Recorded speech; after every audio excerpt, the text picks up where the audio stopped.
All right, everybody. New moon, November 7th, 2018. Chris McCleary with your surf report for one of the biggest days in recent history. This is the day after voting day. This is the day to be the new you. New moon. Here we go. I'm already giving you a hint on the astrology. There's no lines here. It's the conjunction of moon and sun in Scorpio that makes us a new moon, because there's nothing to see in the sky in terms of moon because it's coincident with the sun. This is a clean slate. It's not metaphoric. It's real. This is the new you, or you can start anew as a personal transformation day. And you also have 7, which is the confidence to leave what's comfortable, what's habitual, and to do something different. And also psychic awareness. People equate 7 with luck, and I guess it really just depends on your personal preference. But in general, the luck that you're going to have with a 7 is getting out there and doing it and trying new things out. So let's look and see what the DreamBot does. Now, why in the world do we look at dreams? Because this is what the collective is dreaming about. These are the most common words, and we can get an idea for what's coming next by what's in the collective mind. This is very important. And I have 2 memes here that I started to notice as I work on a sneeze. The red is going to be, I've decided it's going to be yin. It can also be kind of creativity and learning, but I'm going to call it yin, okay? Fish, wish, awake, bored, like board the plane. Appearance, awakening, knowing, agreed, school, class, lead, believed, and art. All right, the blue, you guessed it, I'm going to say yang, because it's more conflicted, more outward energy. Giant, fight, danger, race, serious, and competition, very competitive. All right, so in the world of change and psychology of change, there's really 2 camps. There's, you just have to wait for the world to change, and you have to allow the change to happen, or you go out and do that change. Use willpower, fake it till you make it kind of a thing. And we're going to talk about both of those in the upcoming segment on surfing this energy.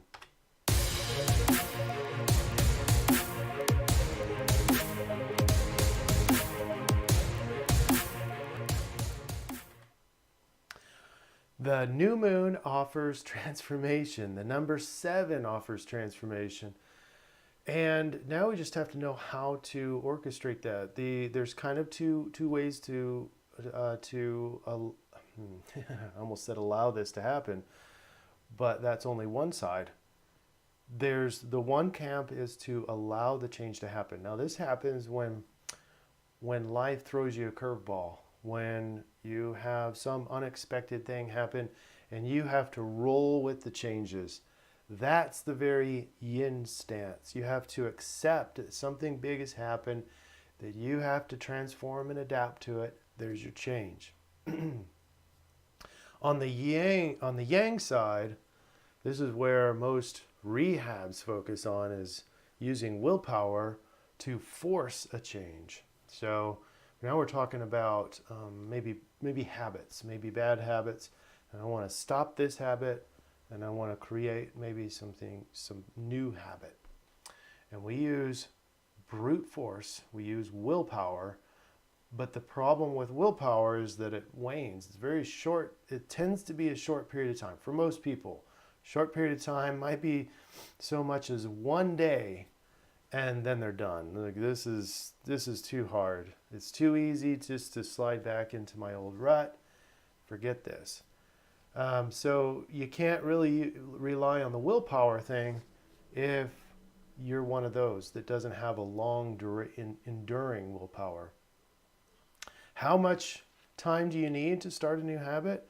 Some people say 21 days, but it really depends. It depends on what the habit is, depends on what kind of a person you are, it depends on how dedicated you are to that, how many repetitions that you're creating in that new habit, and how fast you learn and that sort of thing.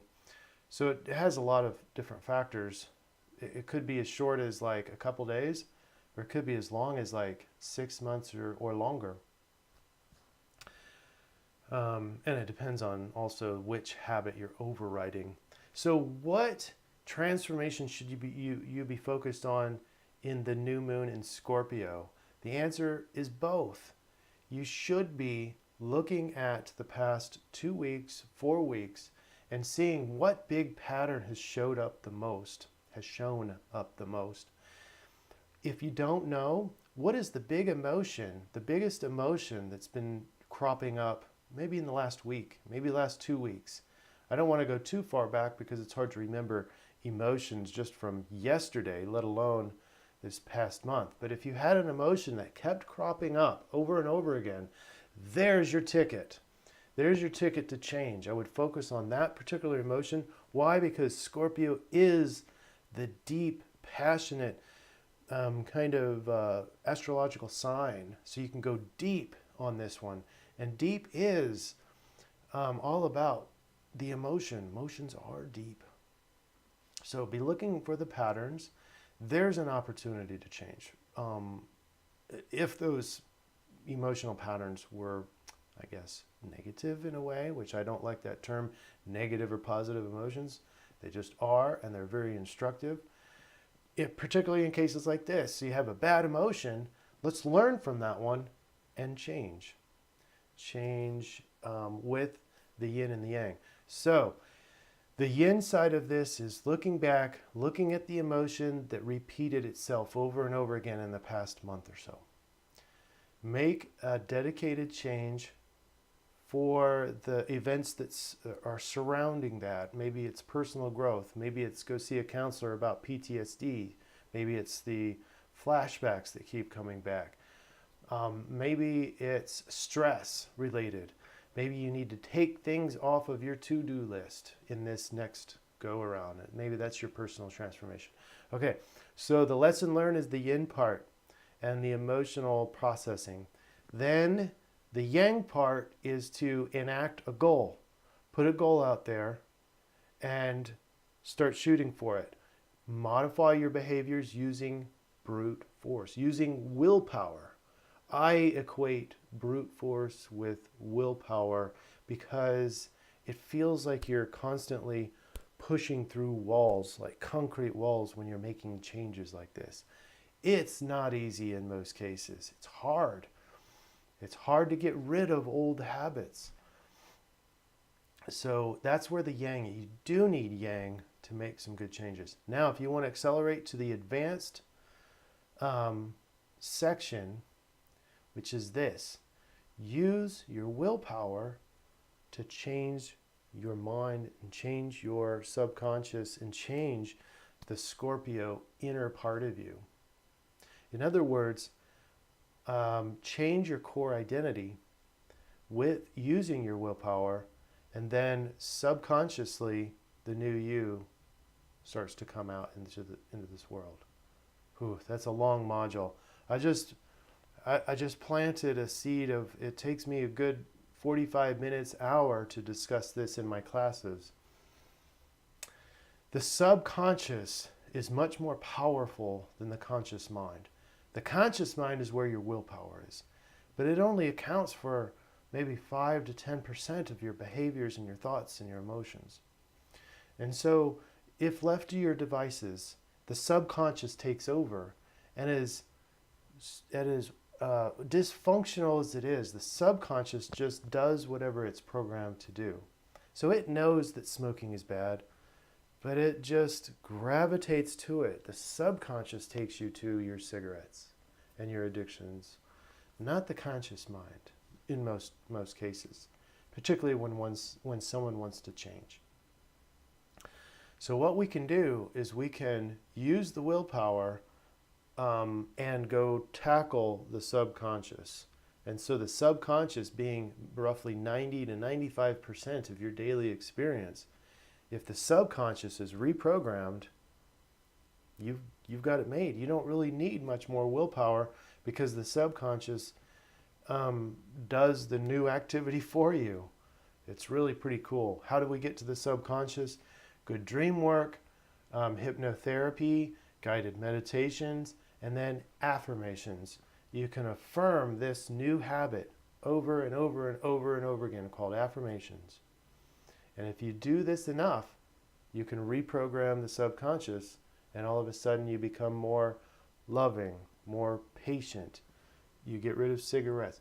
Whatever it is, whatever change that you want to see, you just affirm that that change has already happened in you.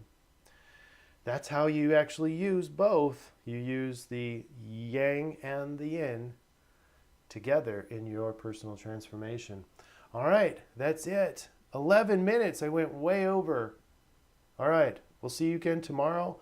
I want to hear about your personal transformations.